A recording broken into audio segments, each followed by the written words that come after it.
my name is Agata. Welcome in Agata's Cottage.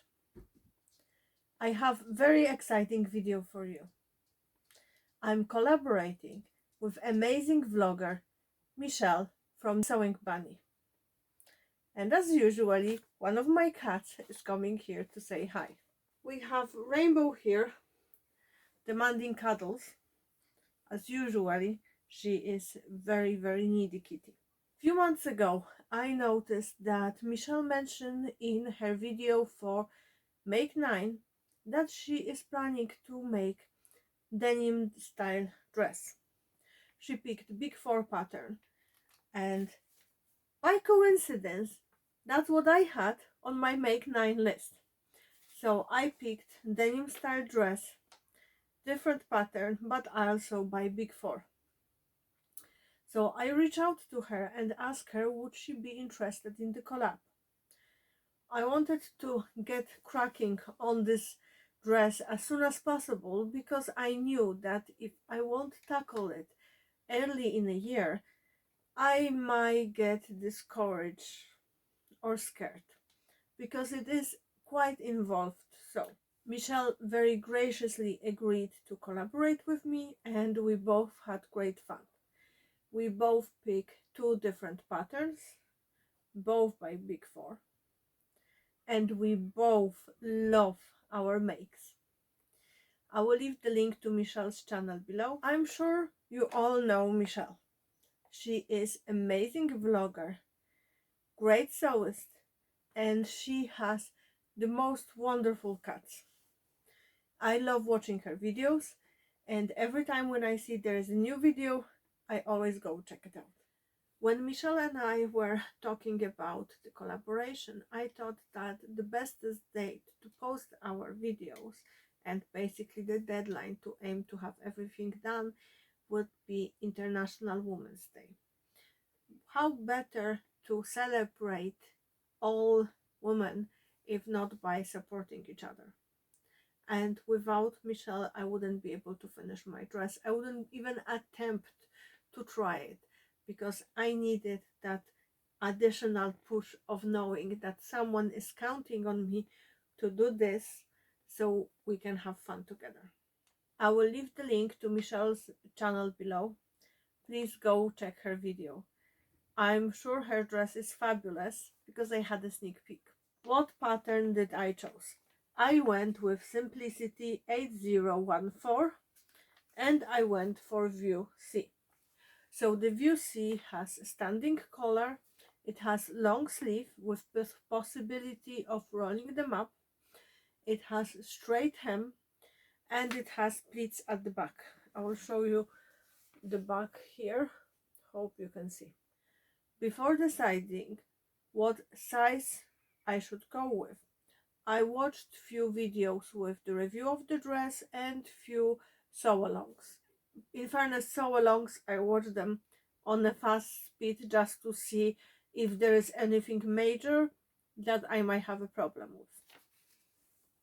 When I watched those, it didn't seem like it. But when it went to construction, it was a different story. But about that in a minute. I decided to include few changes in the dress. First, I omitted the bust pocket. I watched the review by Andrea from Beyond the Pink Door. I will leave the link to the video below. And she did mention that between the bust darts and the pockets that might cause an awkward situation for plus size person or person with the full bust. And she was right. I did the trial version of a pocket and it definitely wasn't the look I was going for. It was making me to look very square at the bust. It was very weird look, so I decided to omit the pockets. I also skip the button on the top of the collar.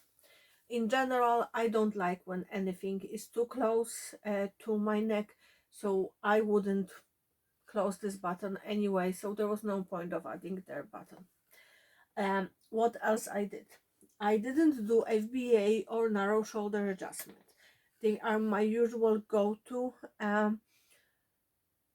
adjustments I do, but I didn't this time, because when I tried the trial version, the shoulder was almost at the shoulder line, and it was just a matter of doing adjustment for 1/4 inch, and I thought it's just too much hassle, especially with something that might be worn over something else, not as, you know, something you wear only on, you know, on your underwear.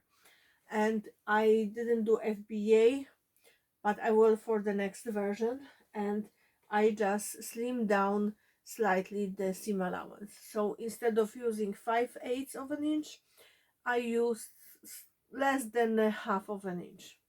And from the pocket line down, I used the normal seam allowance as the pattern. I went for size 18. The finished garment measurement in the bust is 45.5 inch, and with added 1/2 of an inch saved kind of on the seam allowance, I got to extra 2 inches overall of ease. So that's more than enough for me in this dress, and I'm happy with the fit. I will pop the pictures and videos somewhere here. I decided to make this dress not in actual denim, because in Ireland, with the humidity we get, denim might be too warm throughout the year. But I wanted something that can be worn with various things for majority of the year. So I went for cotton twill. I got this cotton twill from Ecobee. I will leave link down below to the fabric, and I love it. It's very soft, but it's stable enough. It's very nice to wear. I wore this dress today and I loved it. I took it out so I can show you all the little bits and pieces. Now let's talk about the construction. So as I mentioned before, it's standing collar. It has buttons all the way down. I was a bit afraid of doing buttonholes on this fabric, because my Singer Heavy Duty doesn't like doing buttonholes, and I was worried that my Janome Sewist 780 won't be really happy with handling thicker fabric. But they just went through like, you know, it was a butter, very soft butter. No problems whatsoever with the buttonholes. It went easily and quick enough. I just had to unpick one, but it was my fault because I was trying to mess with it while the machine was sewing. So lesson learned, let the machine do what it's supposed to do. This dress has two variations for the sleeve. For the view C, there is a long sleeve that can be rolled up, and view B and C are coming, sorry, B and D are coming with short sleeve. I decided to go with the long sleeve because I am planning to use this dress not only as a dress, but also kind of coat jacket type of thing.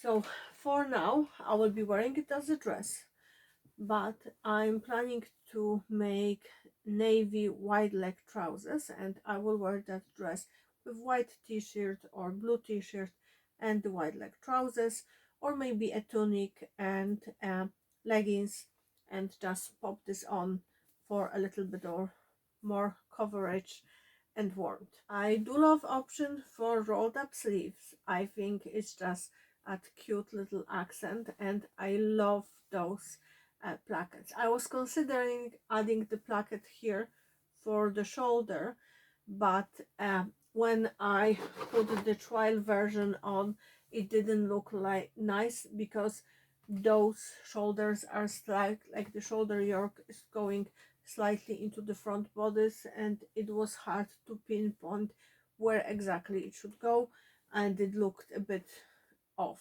Dress at the back has a yoke. The pattern doesn't call for the yoke to be lined. However, I decided to use burrito method for the shoulders and for the back, so have those seams hidden. I top stitched the back and shoulder seams. The back of the dress in the view C and D requires gathering. However, when I did the trial version of gathering on this fabric, I wasn't really happy how it looks like. so I decided to do pleats, and I'm very happy how they turn out. Here is the back from the inside. As you see, collar is fully covered, and the yoke is here. I didn't overlock the edges, I just did double zigzags on all the inside seams. It seems more time efficient rather than changing the threads in my overlocker. I used the label I got from my friend Mari, and also a patch I got from the Specky seamstress, and I love how it looks like. It's very cute. As you can see, they are darts here. There are big pockets in the dress, and I love wearing it. I loved sewing this dress. Don't get me wrong, there were some moments when I got frustrated, mainly with myself, because there was plenty of new things in this dress. I never did the collar like that. I never did cuffs with the placket. And as I mentioned before, I was worried about the buttonholes, but everything turned out great. There was plenty of hand basting between the collar and plackets and cuffs and hem. My fingers were raw by the time I was done, but I'm very happy I took my time and focus on getting things right the first time. There were a few moments when I had to unpick some seams, but luckily it wasn't that bad. That was the first time I did placket like that, in like the opening in the sleeve. To be honest, I went to check on Chris's shirts how they are done, because I couldn't figure out one part of the instructions, and turned out that Chris's shirts, they have different placket, but I did found something on one of my shirts, so that was good help to actually refer to ready-made garment and compare how certain things are done. I got buttons from Fabric Outlet, and you should be proud of me. I went in, didn't look at fabrics, and just got buttons and some bias tape. So I'm very proud of myself for not allowing fabrics to tempt me. Overall, I'm very happy with this dress. I love wearing it. I feel nice and put together, and I feel comfortable, and I tried it on for Chris, and he said that I should make at least one more because it's lovely. So I think there will be one more in the future, probably in a linen or linen viscose, something for the summer. I'm very happy that I finished this dress. I can tick off number 3 on my make 9 list. So I did already a fancy top, I did skirt, denim skirt, and I made denim style dress, and I'm very happy with all my makes. So far my make 9 is extremely successful, and I'm very happy about that. Thank you so much for watching. I hope you had fun, and if you are ever considering doing the Simplicity 8014, I highly recommend you give it a try. I know I will make it again. I hope you enjoyed this video. Don't forget, check Michelle's video. I will leave link to her channel down below. I hope you will say hi from me if you are new to her channel. If you are here from Michelle's channel, I hope you enjoyed this little collaboration. Thank you for watching, and don't forget, clean your sewing machine and change your needle. Happy sewing. Bye.